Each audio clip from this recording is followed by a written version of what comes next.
Muy buenos días y todos. Damos la más cordial bienvenida a nuestro cuarto seminario del año del Centro de Investigación en Evaluación y Encuestas.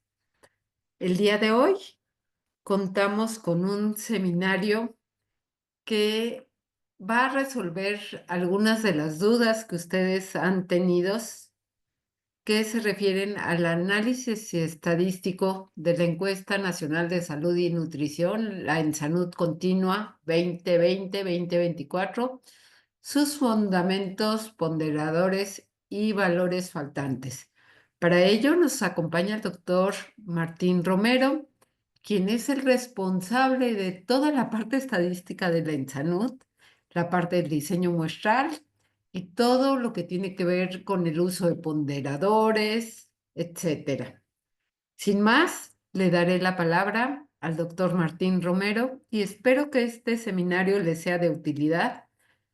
No sé si una hora vaya a ser suficiente para aclarar sus dudas, pero abre la puerta para poder llevar a cabo nuevas hipótesis o entender cómo funciona la ENSANUD. Adelante, por favor, Martín, y buen día a Gracias, Tere. todas y todos. Gracias por la invitación. Eh, lo primero que quiero resaltar es que la ENSANUD es un proyecto institucional del instituto. Ujú.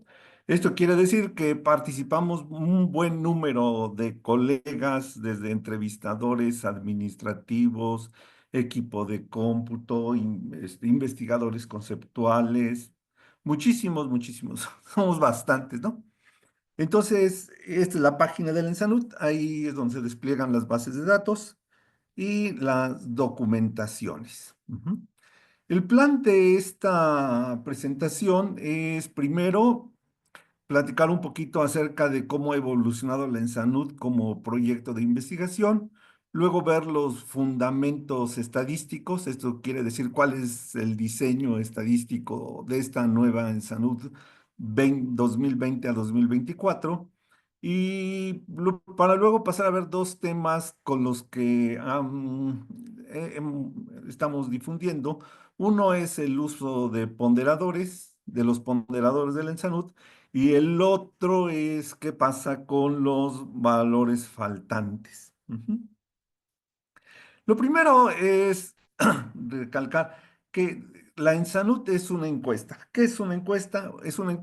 Es un procedimiento de inferencia estadístico que trata de hacer inferencias sobre poblaciones a partir de una muestra. Ujú.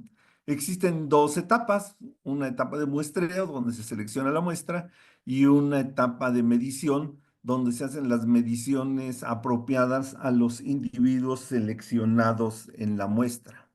Ajá. Ahora, los antecedentes de la ENSANUD como proyecto de investigación del instituto es que la ENSANUD surge en 2006. Ajá. En 2006 surge al unirse dos encuestas nacionales que se estaban realizando, que ya se realizaban: la Encuesta Nacional de Salud y la Encuesta Nacional de Nutrición.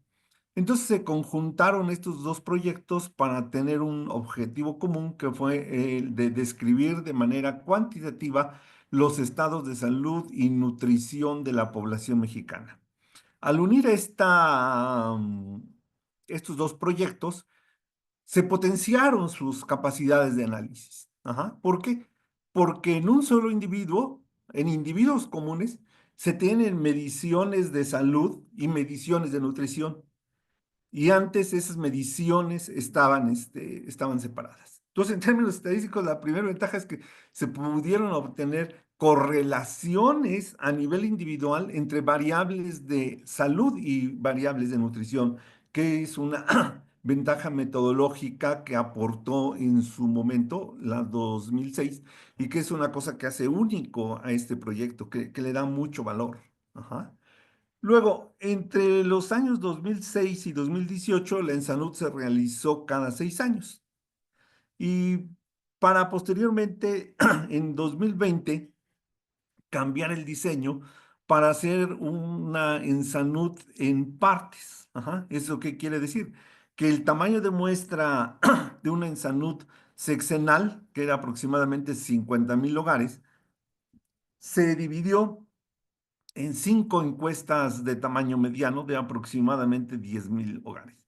Y en cada encuesta de estas del proyecto que se llamó en Salud Continua y que va de 2020 a 2024, se miden las variables de nutrición y de salud, ajá, que permiten obtener estas correlaciones individuales, que les digo que es una cosa que hace muy valiosa al proyecto con fines de investigación. Porque antes, a lo mejor, se podían obtener agregados nacionales. Ajá.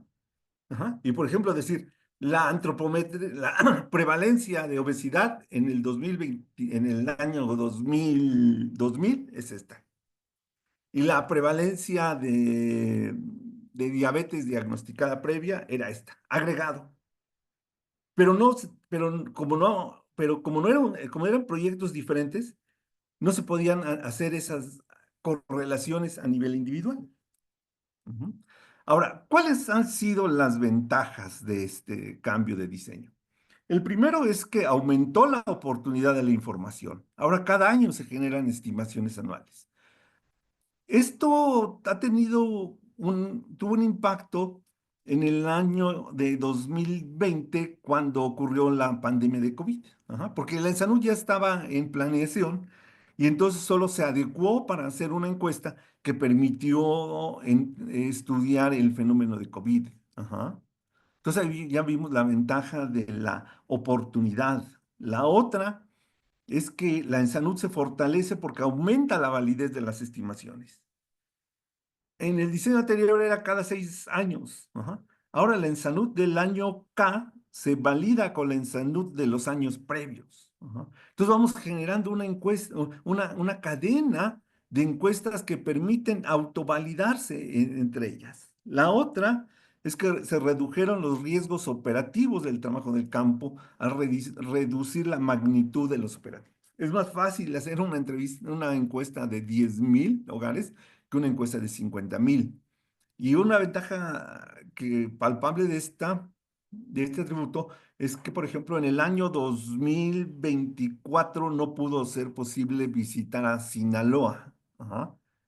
Pero en términos de la Ensanut no afectó mucho a la Ensanut porque ya teníamos observaciones de 2020 a 2023. Además, aumentó la probabilidad de estimar tendencias. Ajá. Ahora están disponibles 5 observaciones en los años 2020 y 2024. En términos estadísticos, estos son tener 5 grados de libertad. Y antes teníamos uno para analizar variabilidades en el tiempo. Ahora, todo esto está positivo, pero ¿cuál fue el punto? Algo se tuvo que perder. Ajá. ¿Qué desventaja se generó? Que al reducir el tamaño de muestra, se redujeron las capacidades inferenciales para hacer resultados estatales. Entonces, las estimaciones estatales de modo anual perdieron precisión y ahora se van a obtener a partir de un promedio de encuestas realizadas en diferentes años. Ujú. En la gráfica, en el espacio-tiempo, aquí tenemos el espacio, son los estados. Y aquí tenemos el tiempo, son los años. Cada cuadrito es podemos llamarlo como una mini encuestita en salud. Ajá. Entonces lo podemos agregar en las columnas para obtener una secuencia de estimaciones nacionales y lo podemos agregar en los renglones para tener una secuencia de estimaciones estatales. Ajá. Y aquí ya estaba planeado, pintado en azul clarito en la de 2025 porque ya estamos avanzando. Ahora, ¿qué se preguntó en la Ensanut? En la Ensanut tiene también una distribución que le llamo aquí en el espacio temático y de grupos de edad. Ajá. En los renglones, en las columnas, están los grupos de edad de estudio de la Ensanut. Ujú. Preescolares, escolares, adolescentes, adultos y utilizadores. Y luego acá, en los renglones están los instrumentos de medición para hogares, integrantes, preescolares, escolares, todos estos. Luego los cuestionarios de nutrición, antropometría, actividades, etiquetado. Y otros que me faltan como cuatro, que ya no los puse por cuestión de tiempo, no cuestión de tiempo, para que el font fuera apropiado, ¿no? Y lo que está marcado en iluminado es cuando un grupo aparece en un cuestionario. Entonces, por ejemplo, los niños de 0 a 4 aparecen en integrantes preescolares, antropometría, capilar sarampión, capilar plomo. Ajá. Entonces, este es otro mapa que hay que tener para entender a la ENSANUD. El detalle exacto y preciso de esta matriz se encuentra en los artículos en los artículos metodológicos que se publica en salud pública. Ajá. Porque dentro de cada cuadrito están los temas que se estudian. Ajá. Entonces, por ejemplo, aquí en venosa crónicas, pues se miden varias mediciones de lípidos y todas ellas, ¿no? Ujú.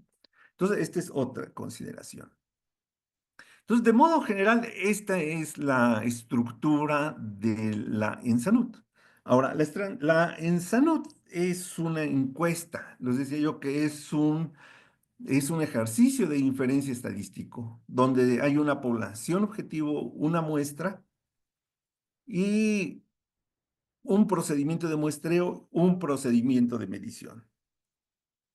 Esta es la descripción más esquemática el procedimiento de muestreo. Ujú. Y consiste en esto. Los estados se dividen en estratos, cajitas, ajá, donde cada cajita representa las localidades urbanas, las localidades metropolitanas, las localidades rurales. Dentro de esas cajitas se tienen los conglomerados, que son las AGEPs, que son áreas geográficas definidas por el INEGI.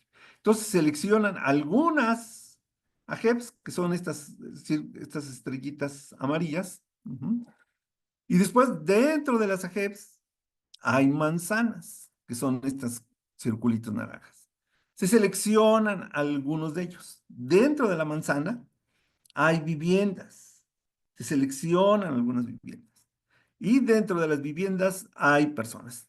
Entonces son una, dos, tres, cuatro etapas de selección para llegar a las personas. Ajá. Esto tiene que hacerse porque la distribución geográfica de las personas es muy dispersa. Ajá.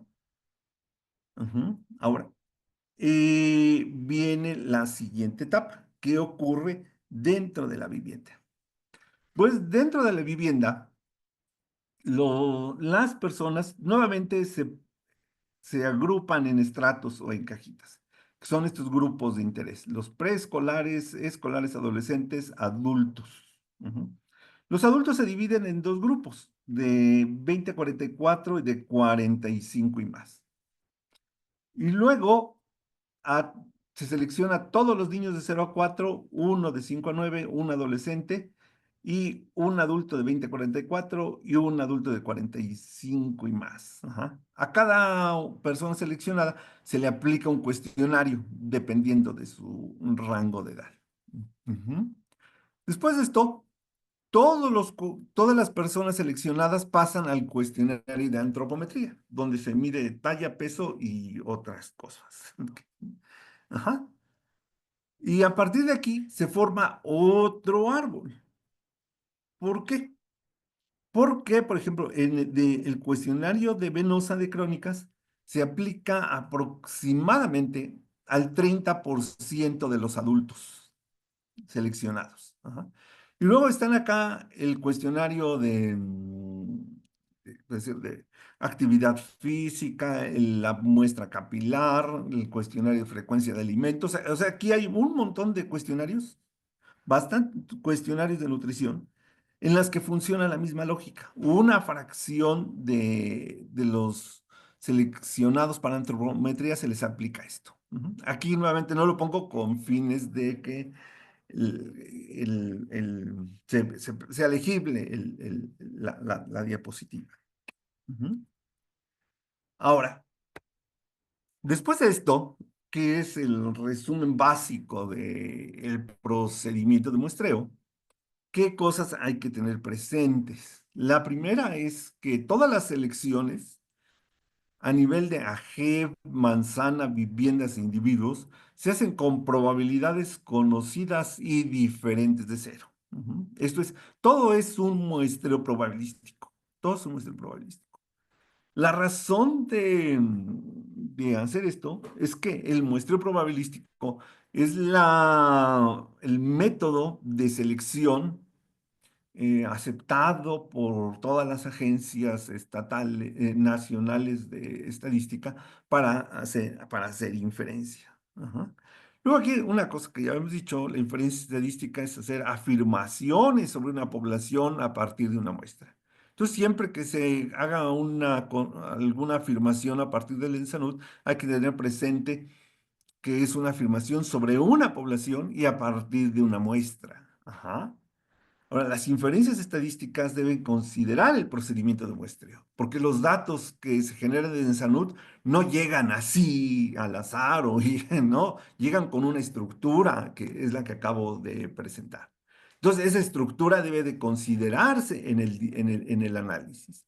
Si esa estructura no se considera, pues se estarán haciendo inferencias solo sobre la muestra, pero no sobre la población mexicana. ¿No? Es la gran diferencia de que siempre hay que se analiza en salud, hay que ocupar los elementos de muestreo, que esto es la descripción del procedimiento de muestreo, para hacer inferencias sobre la población.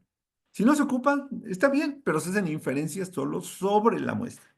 Finalmente, bueno, las últimas tres son que todas las inferencias estadísticas son inciertas. Ajá. Entonces, siempre que uno escribe algo, o que uno reporte algo, hay que reportarlo teniendo presente que la prevalencia que nosotros obtenimos, que se obtiene de un tabulado del ENSANUD, por ejemplo, la prevalencia de hipertensión, imaginemos, no sé, creo que es 30, una cosa así, pues no tenemos evidencia para decir que en la población es 30. Es solo nuestra mejor adivinanza. Es una adivinanza informada y es una adivinanza válida y desarrollada con una metodología, pero no deja de ser una pequeña adivinanza. Ajá. Luego, la incertidumbre de las inferencias está causada por dos errores, dos tipos de errores. El primero, el de muestreo, se debe a que nosotros estamos estudiando solo un subconjunto de la población y no estamos estudiando a toda la población. Y el segundo tipo de error es el error de medición, que puede ser causado porque el entrevistador leyó mal el cuestionario, el entrevistado entendió mal el cuestionario o el cuestionario se planteó mal. Ajá. Entonces, este es el error más peligroso. Ese es el error más peligroso porque este es el error que está ahí flotando flotando. Ajá, es el más peligroso. Entonces, aquí mi consejo es, antes de analizar la salud, hay que aplicarse el cuestionario de la salud para ver para entender las detalles y las sutilezas de la manera en que están hechas las preguntas. Ajá. Ahora, a favor de la salud es que se ha buscado que las preguntas se repitan en el tiempo. Ajá, se repitan en el tiempo. Y entonces, básicamente en la ENSANUD solo tiene preguntas que ya están probadas. Ajá, que ya están probadas. Ajá. Y lo que les decía, que al ser una secuencia de encuestas, la encuesta del año 2020 sirve para validar a la del 2021 y conjuntamente 2021 sirven para validar a la de 2022. Ajá. Y entonces tiene una fortaleza de validación interna del ENSANUD.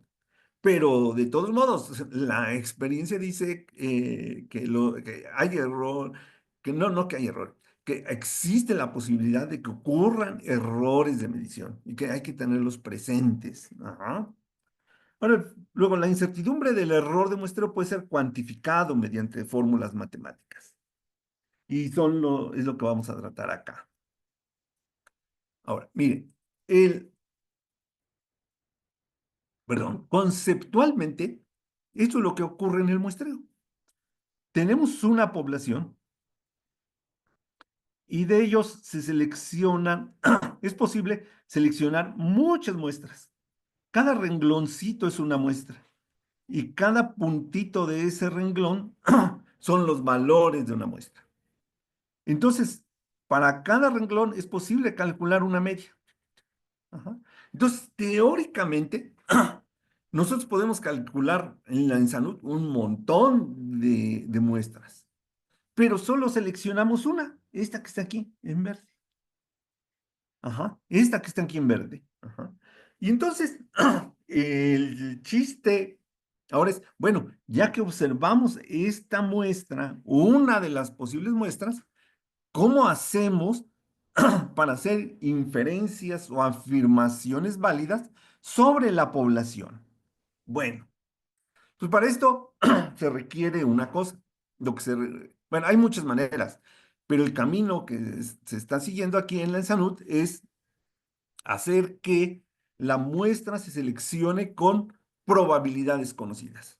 Entonces, si la muestra se selecciona con probabilidades conocidas, a partir de una sola muestra, mediante argumentaciones matemáticas y resultados matemáticos, podemos hacer inferencias sobre el parámetro poblacional.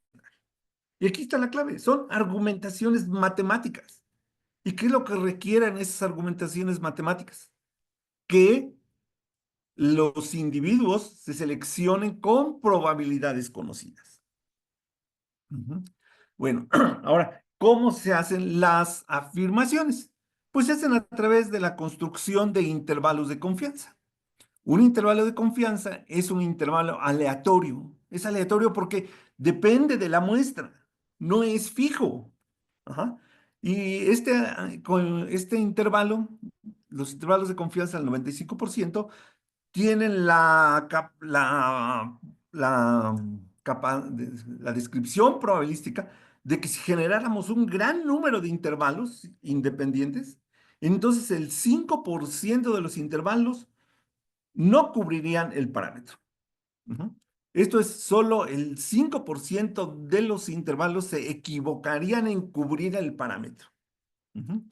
Pero lo que sabemos, y esta gráfica espero que se ilustre, que dado un intervalo de confianza, no es posible saber si contiene al parámetro.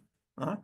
Porque aquí está bien, todos, si nos salen las muestras donde está la línea azul, son muestras que acertaron. Pero es posible que nos salgan muestras que no acierten. Ahora, ¿de qué depende esto de que acierten o no acierten? Básicamente del tamaño de muestra. Ujú. Básicamente del tamaño de muestra. Y aquí la ventaja de la ENSANUD es que tiene tamaños de muestra, a nivel nacional, tiene tamaños de muestra bien estudiados, que, que han demostrado que sí le atinan. Ujú. Ahorita no traigo una gráfica exacta, ajá, pero esto fue en salí un poco, cuando existía el programa Oportunidades, hubo la necesidad de probar así empíricamente de que la ENSANUD le estaba atinando a las coberturas que tenía el programa Oportunidades. Y sí, le atinó. Ajá. Entonces, bueno, la voy a compartir, pero además la ENSANUD tiene esto de que como van secuencialmente, se autovalida. Ajá. Entonces la ENSANUD en general le atina. Y digo en general porque no dudo que haya algún intervalo producido por la ENSANUD que no le atine, ¿no? Porque probabilísticamente tiene que ocurrir, ¿no? Entonces, en general, un 95%. Ajá. Ahora, ¿dónde está esta teoría? Pues está, uno de estos es este libro. Ujú. Ahí están todas las fórmulas matemáticas y que afortunadamente para el trabajo práctico, estas fórmulas matemáticas ya están programadas y escritas de modo amable en los lenguajes estadísticos. SPSS, Stata, R y Python. Ujú. Bueno, una de las herramientas que da la teoría del muestreo es que dice que el total de un atributo se debe estimar mediante una suma ponderada. Ajá. Esto es que cada y que observamos hay que multiplicarla por un factor. Ese factor se llama el ponderador. W depende de qué ese factor se llama, siempre escribe W. ¿Y de qué depende? Depende de las probabilidades de selección de los individuos, las tasas de respuesta y los parámetros sensales. Ajá. Ahora, esta cantidad de los ponderadores, a veces causa un poco de duda porque, porque pues, no está en el cuestionario. Entonces, cómo se analiza, ¿no? Entonces, cómo se usa? Y es parte de lo que vamos a ver a continuación. Ujú. Entonces, como ejemplo de cómo se usan prácticamente, es esto. Imaginen, tenemos tres individuos. La variable de interés vale 1 si el individuo tiene hipertensión y 0 si no. Entonces, los archivos tienen acá, para cada individuo tienen un factor W que se llama ponderador, que son números. Ajá. Entonces, el total estimado de individuos con hipertensión es igual a, haciendo la multiplicación de 1 por 10, 0 por 2 y 0 por 3, que son 10. Ajá. Entonces, la estimación es que a partir de esta encuesta, es que en mi población hay 10 sujetos con hipertensión. Pero ¿cuántos sujetos tengo? Estimados. Pues tengo 10, 12, 15. Ujú. Entonces la prevalencia estimada de hipertensión es 10 entre 15. Ujú. Y de modo aproximado, el ponderador se puede interpretar como el número de personas en la población representadas por el individuo. Ajá. Entonces, una de las cosas que se recomienda hacer siempre es que pues darle un vistazo, un histograma a los ponderadores y ver su suma y su promedio. Ajá. Porque es una variable informativa. Ahora, en Lanzanote, esta variable del ponderador se llama pondef. Ujú. En general se llama pondef. Ujú. Y está aquí, aparece en todos los archivos del Ensanud, aparece esta variable, pondef. Ujú. Adicionalmente, en los archivos del Ensanud aparecen otras dos variables. La variable UPM, que identifica a la JEP o el conglomerado de primera etapa al cual pertenece la unidad, y también el estrato de selección, que son las cajitas estas que había yo hablado que son las cajitas que agrupan a las localidades según tamaño de la localidad. Ajá. Entonces, estas tres variables hay que identificarlas en los archivos. Ujú. Bueno, entonces ya dijimos que existen estos programas que ocupan que nos permiten incorporar el diseño en las estimaciones y hay que hacer esta declaración. Ujú. Esta es la declaración en Stata. Ahí está un ejemplo. Ujú. Lo único que resaltar es que aquí hay que ponerle centrado. Ujú, ujú. Normalmente en los dos primeros parámetros no hay problema, pero aquí hay que ponerle centrado. Esta es la sintaxis para SPSS, es un poco más compleja, pero es básicamente lo mismo, ¿no? Aquí está, esta es la sintaxis para hacer un tabulado de la distribución de variable sexo según el año en que se presentó el ensayo. Y este es el resultado que tenemos. Tenemos el año, los años, luego hombre, mujer, la estimación, los intervalos de confianza y el recuento no ponderado, o sea, los datos que se ocuparon. Y aquí solo resaltar dos cosas. Lo que está acá abajo son prevalencias y lo que está acá arriba son estimaciones de la frecuencia en la población. Esas son importantes porque es lo que permite darle un contexto a los resultados. Ajá. Pues está bien. 50%, digamos, 34% de las personas tienen hipertensión. Pero ¿de cuántos? ¿Cuántos son? O sea, es una población de 1 millón, una población de 120 millones. Ajá. Ahora, ya adentrándonos al uso de los ponderadores, estas son las dos preguntas, voy a tratar las dos preguntas que con mayor frecuencia uno se le ocurren como usuario de la ensayo. La primera pregunta ¿es posible unir las tablas de dos cuestionarios? Sí, sí es posible. ¿Y por qué se requiere unir las tablas de dos cuestionarios? Por ejemplo, miren, aquí tenemos escolares de 5 a 9, está en el cuestionario de escolares de salud y en el cuestionario de antropometría. Entonces, esta idea que les digo de estimar las correlaciones individuales entre algunas variables del cuestionario de escolares, como puede ser vacunación, con la talla y peso, pues es relevante. Ajá. Entonces, es la primera pregunta que uno se hace. ¿Es posible? Pues sí, es posible.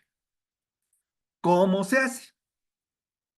Bueno, hay que descargar las tablas del sitio web del ENSANUD uno se encuentra con dos tablas. Ajá.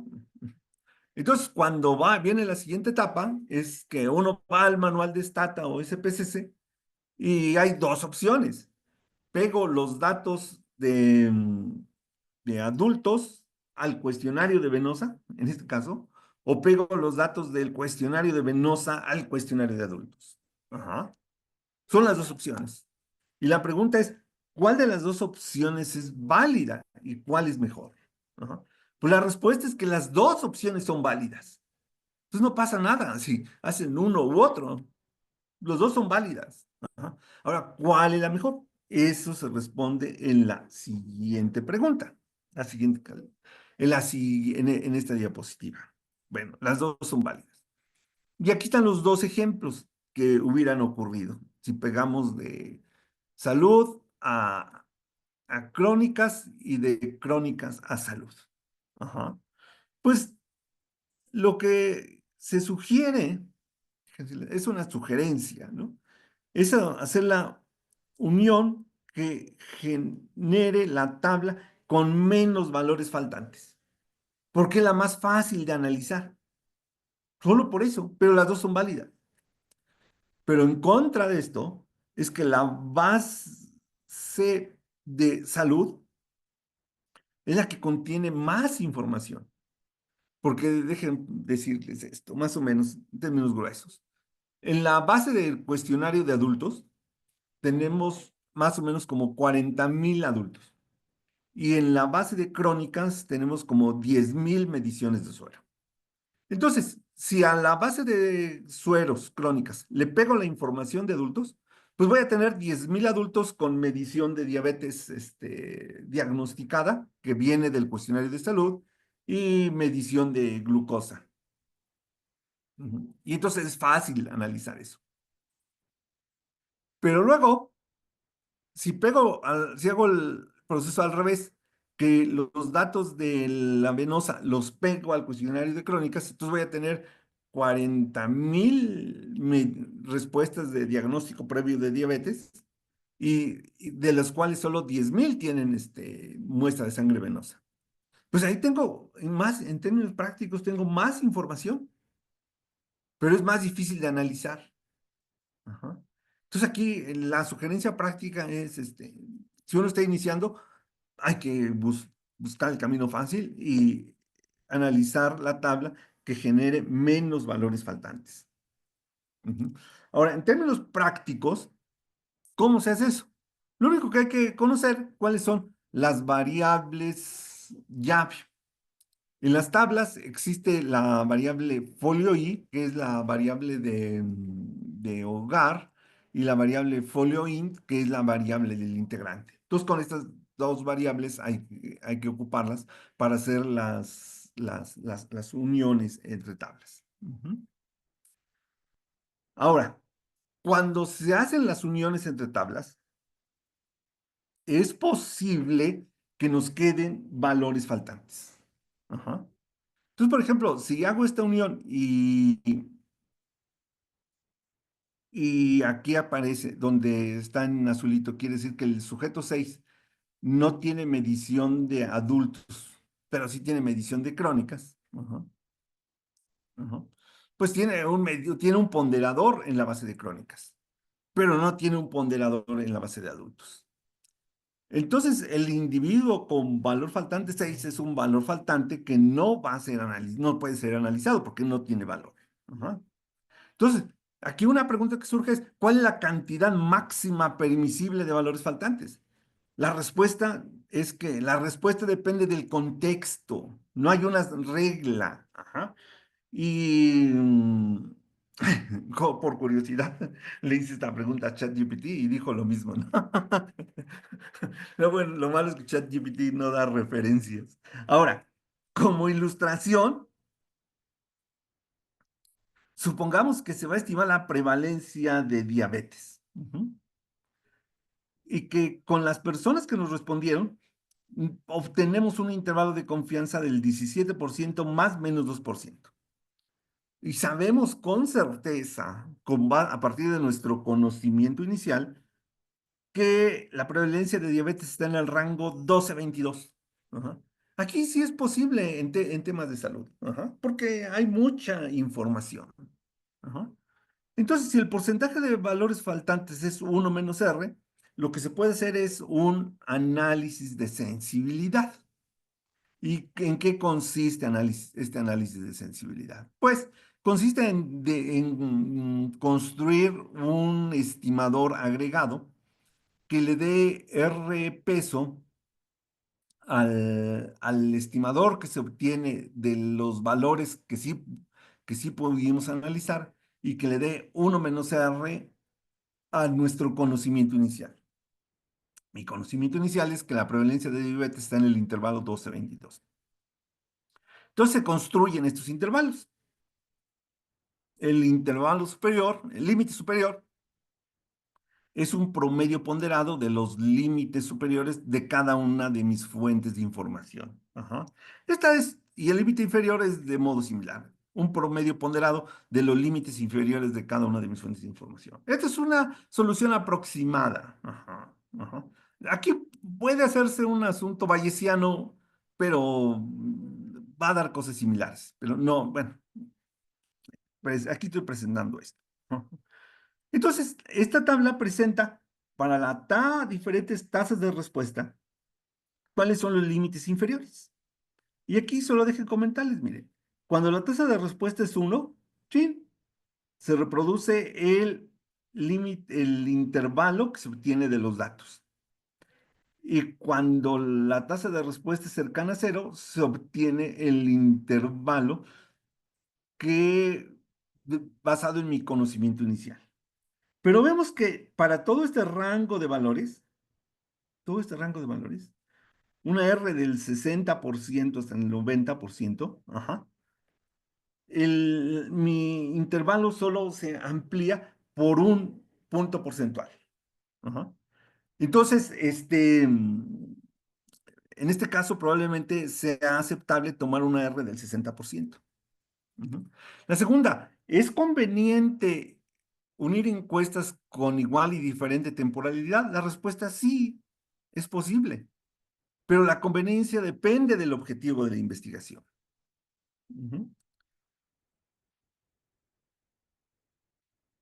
Y esta es la grafiquita. Mire. Lo que tenemos son 3 poblaciones, cada uno con su encuesta. Entonces hay coincidencia en el tiempo.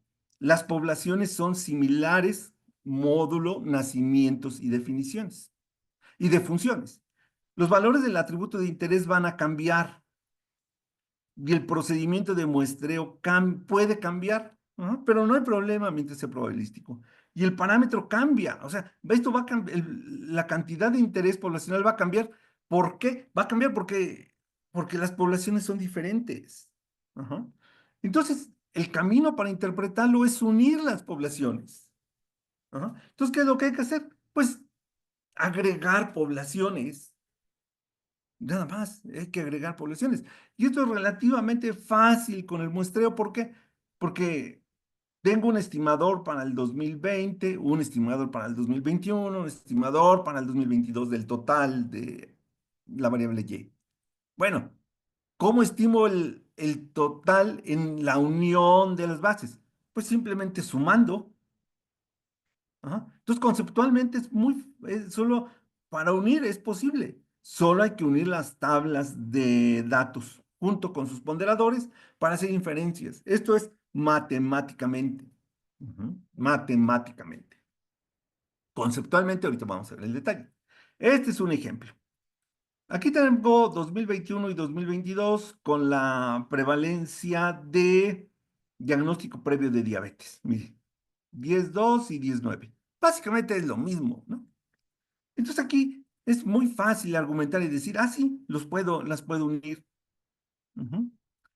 Y entonces aquí se anota el promedio de las de las estimaciones poblacionales y representa el promedio de las poblaciones unidas. Ajá. Y aquí nada más el intervalo se hace un poquito más pequeño y es la ganancia. Entonces, matemáticamente siempre es posible unirlas. Ahora, conceptualmente no. Conceptualmente no. Hay que tener precaución. Ujú. Porque, por ejemplo, no es prudente unir la Ensalud 20 con la Ensalud 22, para estudiar el tema de cobertura de vacunación de anticovid. Porque en la 20 no había vacunación y en el 22 había una cobertura del 50%. O sea, ahí hubo una intervención. Entonces es como que estoy mezclando dos cosas que no deben ser mezcladas. Pero ¿qué me dice eso? El concepto, el contexto del problema. Pero matemáticamente sí se puede. Ujú. Ahora, entonces, con fines de unión, este es más o menos una propuesta, ¿no? Primero lo que se tiene que hacer es verificar si hay evidencia para suponer que el parámetro de interés cambió. Si no hay evidencia en contra del cambio, pues se pueden analizar y ya se procede. Si hay evidencia a favor del cambio, pues lo que hay que hacer es reportar las estimaciones anuales y reportar las estimaciones agregadas. Ajá. Y es este ejemplo. Pues sí. Entonces, simplemente el tiempo pasa a ser otra variable que potencialmente sea una variable explicativa. Ajá. Es el caso de las tendencias de la prevalencia de daño a la salud por accidente durante el último año. Ajá. Y con estos tres datos se ve esta pequeña. ¿Sí? Ujú. Ahora, es probable que el tamaño de muestra no sea suficiente para identificar tendencias. Pues entonces simplemente se reporta eso. Ajá.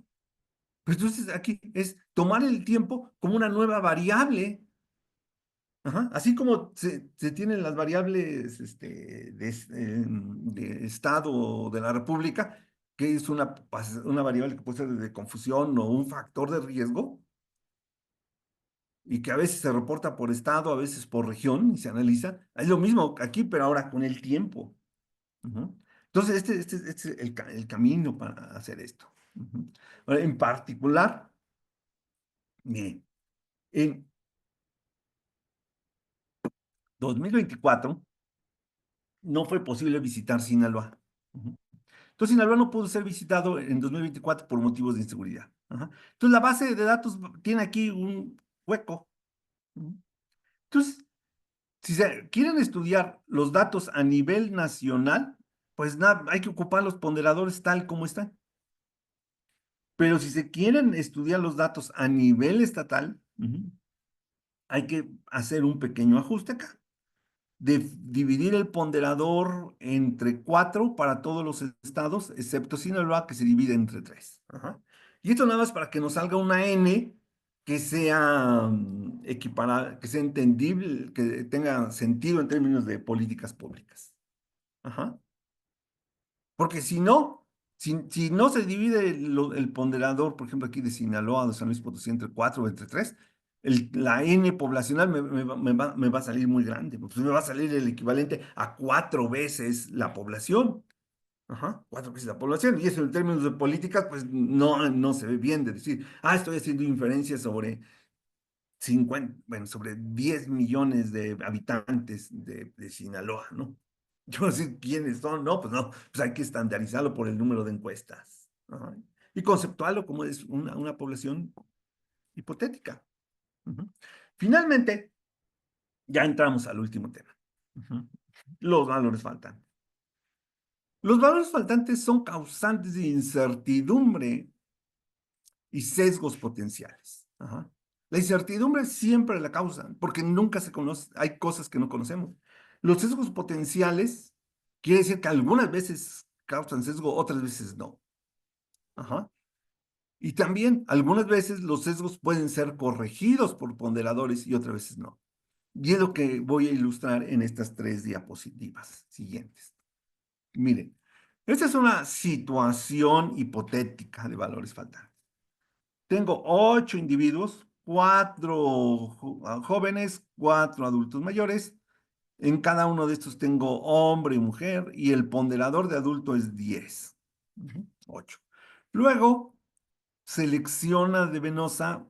La selección para venosa es uno de cada dos. Y estos de venosa tienen ponderador 20. La suma de ponderadores en adultos es 80 y es lo mismo que la suma de ponderadores de venosa. Ujú. Pero luego, imaginemos que en venosa, este individuo no tiene medición de glucosa. Entonces, como no tiene medición de glucosa, pues nos causan dos problemas. Uno, la suma de los ponderadores ya no va a coincidir.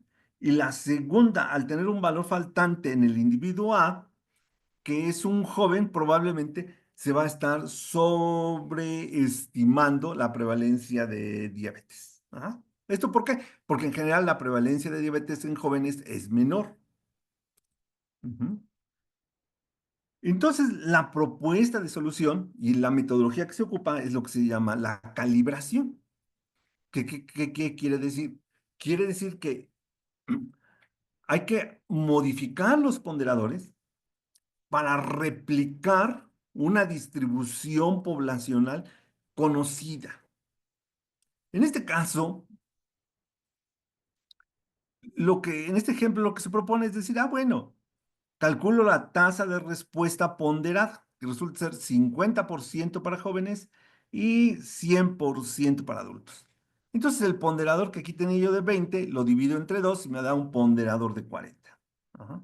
Entonces, este individuo ya pesa 2 porque está representando esto.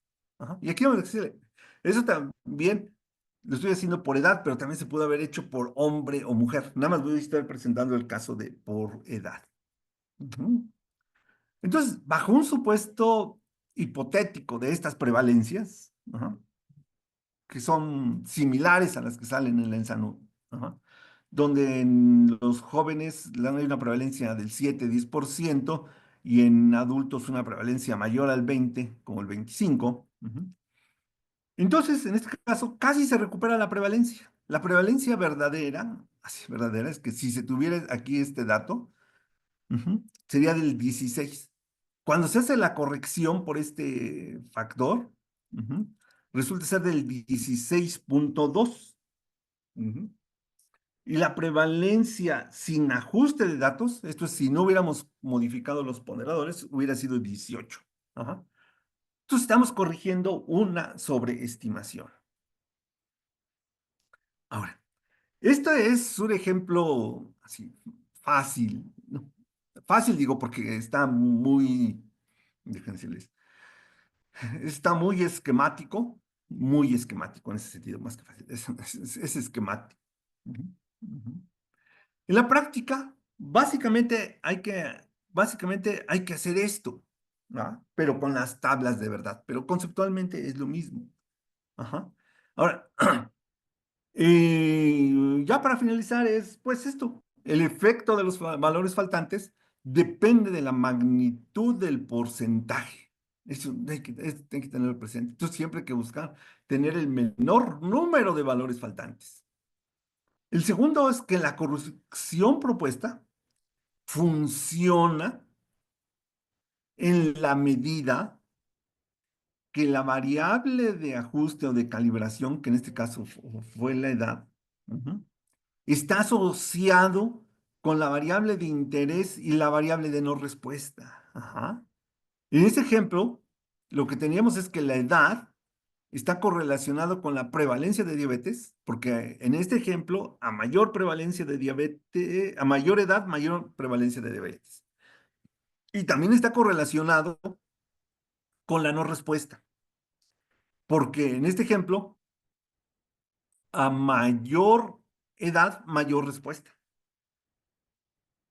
Tienen que ocurrir estas dos condiciones. Entonces, cuando esto se hace este análisis, hay que tener presente estas dos condiciones. Ajá. Ahora, la otra es que no hay garantía de que este procedimiento sea efectivo siempre, porque esto depende de cómo están organizadas las variables, de cómo están las correlaciones con la no respuesta. Ajá. Entonces, no hay garantía de que este procedimiento sea efectivo siempre. Requiere de adentrarse al problema para encontrar estas variables. Ajá. Y en particular, no corrigen errores de medición. Ujú. Un error de medición no se corrige con esto. Se puede, un error, la corrección de errores de medición es una cosa muy laboriosa y muy complicadilla. Ajá. Muy complicadilla, que es mejor evitarlos. Ajá. Finalmente, pues se sugiere que que cuando se hagan estas calibraciones, estos ajustes, se sugiere que la suma de ponderadores por grupos, ya sea por edad o sexo, se verifique que sea cercana a las estimaciones de los totales poblacionales de esos mismos grupos en el cuestionario de integrantes. ¿Por qué? Porque los pesos de los ponderadores que están en los cuestionarios de integrantes son los que sirven como ancla a todo el proceso de ponderación. Ajá, ajá. Entonces, en particular, cuando se construyen los ponderadores, se verifican que la suma de ponderadores por archivo repliquen los totales que están en el cuestionario de integrantes. Ajá. Entonces, si se va a hacer alguna modificación en un archivo, pues hay que verificar eso, ¿no? Bueno, finalmente, pues termino esto. Muchas gracias por su atención. Sí, acabé en el tiempo y muchas gracias.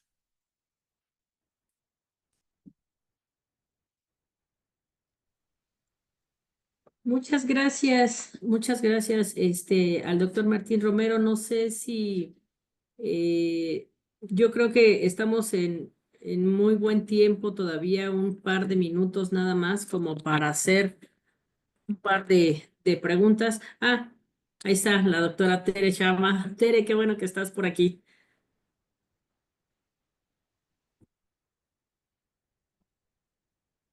Tu micro está apagado, Tere. Lo que sugiero, y bueno, invité a Lucy a estar en esta parte de la sesión, es que se lean las preguntas o comentarios que hay en el chat, que son 5 para que Martín pueda dar respuesta a ellas. Por favor, Lucy. Sí, claro que sí, Martín, muchísimas gracias. Tenemos por aquí un par de preguntas y comentarios. Por ahí nos comenta Cliserio, ¿cuáles son las recomendaciones para hacer imputaciones válidas? ¿Quieres que Ah, te haga dos y vamos así de dos en dos? ¿O bueno, de uno en...? la teoría de la imputación es un asunto súper complejo, doctor Licerio. Súper complejo. No me animo tan complejo que no me animo a decirlo aquí, ¿no? Entonces, pero solo con Eh, gusto le puedo compartir un libro para que le dé un vistazo y si gusta platicamos los detalles que pudiera tener. Excelente. Por acá también nos pregunta Gabriela García, hola, entonces cada que haces limpieza de individuos por valores aberrantes, por ejemplo, ¿tienes que ajustar ponderadores? ¿Cómo se haría? Ah, cuando se hace limpieza, si se eliminan poquitos, no hay necesidad. Ajá. Ajá. Si se eliminan 2, 3%, no hay problema. Pero si van a eliminar en 15%, pues mi recomendación sí. hagan el ajuste de los ponderadores y básicamente hay que ver el detalle, la manera en que generan la limpieza. Si la limpieza se debe a valores faltantes, pues nada más solo hay que multiplicar los ponderadores por la fracción de limpieza, y también la fracción de limpieza. Ajá. Solo hay que tener cuidado cuando el proceso de limpieza es informativo. Ajá. Eso si por alguna razón se quitan los valores grandes o los valores pequeños, pues se está modificando la media. Ajá. Entonces ahí no pasa nada, nada más hay que reportarlo para que quien lo lee, para que quien vea los resultados sepa, quitaron los valores grandes o quitaron los valores pequeños. Y en general, digo, hay que reportarlo. Y ya, si tienes, digo, también algún caso particular, pues con gusto lo platicamos, Gabriela. Ok, Eduardo Padilla manda un saludo. Doctor Martínez, él es egresado de la maestría en bioestadística. Comenta que si podría repetir el procedimiento para los cálculos a nivel estatal, por favor. A lo mejor una síntesis, porque ya Ya, estamos casi sí, en el nada más tiempo. para todos los estados hay que dividir el ponderador entre 5, porque vamos a tener 5 encuestas. Y excepto para Sinaloa, entre 4, porque no se levantó la del 2024. Esa. Perfecto. Viridiana Martínez dice, buenas tardes, ¿hay un punto de corte en el número de datos faltantes para realizar la calibración? No, no hay un punto, pero digo, como regla general, con base en mi experiencia, es que si tú estás quitando 5 o 10%, no va a haber problema. Ajá. Si comienzas a quitar ya 20% de los datos, ya comienza a haber problema, ¿no? Y piensa nada más así. Tienes una muestra de 100, te expande a 100 millones de mexicanos. Le quitas el 20%, pues vas a expandir a 80 millones. Ya conceptualmente 100 millones de 80 millones ya es bastante. Ajá. Gracias. Claudia Jiménez comenta, hola, doctor Romero, tengo dos preguntas. Una, ¿cómo se hace una recalibración de los ponderadores si hay datos faltantes en dos variables? Y la segunda, ¿se recalibran los ponderadores solo para las variables explicativas o también para las variables de respuesta? Bueno, es como lo hice, así como lo hice, nada más que en lugar de que sea una dimensión, hay que considerar dos dimensiones, ¿no? Dos dimensiones. Pero antes de entrar en eso, calcula cuántos datos estás quitando. Y te digo, si estás quitando un 5%, no te preocupes. Y si tienes dudas, pues mándame tus tabulados en SPSS y los vemos para que no. Gracias. Yo creo que esta a lo mejor te puede ayudar la doctora Tere. Dice Daniel, hola, ¿alguna actualización sobre las bases bioquímicas de la ENSANUD 2023 y cuándo se subirán al portal de internet? Eso sí, no sé. Tu micro, Tere, por favor. Buenas tardes, perdón. Y sí, estamos acabando de calibrar las bases y ver los resultados, no solo de la 2023, sino también la 2024. Esperamos que a finales de mayo ya poderla subir, inicios de junio. Y sí, abiertamente les decimos, tuvimos una caída en lípidos que no es explicable y entonces no podemos meter cuestiones que no sean viables, que no sean adecuadas a cómo sucede en la población. Entonces lo que estamos haciendo es que consultamos al IMSS, al Instituto de Nutrición, al Laboratorio del Chopo, a Salud Digna para ver cómo se está comportando en otras poblaciones y estamos ya realizando exactamente explicando qué sucede y ya se va a tener, sobre todo en lípidos, y ya estarán disponibles hasta 2024. Gracias, Tere. Unas dos últimas preguntas me parece que nos alcanza bien. Una es de Jorge Reynoso, también a lo mejor la doctora Tere te ayuda un poco, Martín. Dice, me gustaría saber la razón de la modificación del cuestionario respecto a la ENSANUD 2018 en ítems socioeconómicos. Bueno, lo que pasó en 2018 es que Si ustedes recuerdan, en salud siempre el presupuesto lo daba la Secretaría de Salud. En ese momento la Secretaría de Salud nos dijo que no tenía dinero. INEGI fue quien nos apoyó y empezamos a adaptar ya los cuestionarios a preguntas que fueran congruentes con INEGI. Bueno, la modificación mayor se hizo ante COVID. Teníamos que hacer reducción porque íbamos a campo y podíamos contagiarnos. La encuesta 2020 fue muy reducida y si ustedes ven, en esto que vamos a presentar, sobre todo de 2024, vamos a presentar sobre todo 21, 24 en muchas de las variables que no se preguntaron en 2020. Y bueno, siempre son comparables todas las preguntas, eso es lo que tratamos de tener. Así es. Si no les importa, nos tomamos 2 minutos porque hay dos preguntas muy interesantes y ya con eso cerramos. Una es de Marta García. Dice, cuando se realiza un análisis de tendencia con datos de distintas en salud, por ejemplo, 2012 y 2018, que tienen diseños muestrales distintos, ¿es necesario ajustar o recalcular los ponderadores para asegurar la comparabilidad en el tiempo? ¿Y qué metodologías se recomiendan para ello? No hay nada hay que hacer, nada hay que hacer. Porque son muestras independientes. Hay que simplemente se unen en el archivo, se concatenan en el archivo y se analizan. No hay nada que hacer. Pero si tienes dudas, pues, escríbeme. Pero conceptualmente no hay nada que modificar los ponderadores. Y una última que también me parece muy importante.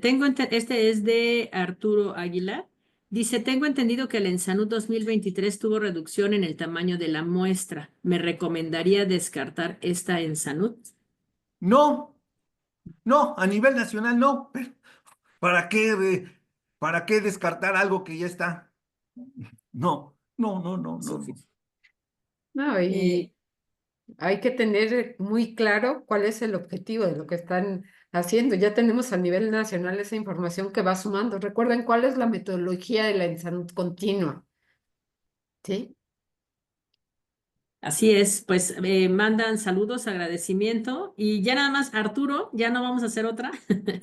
Dice, cuando usamos el ponderador en las bases de datos, ¿por qué es necesario centrarla?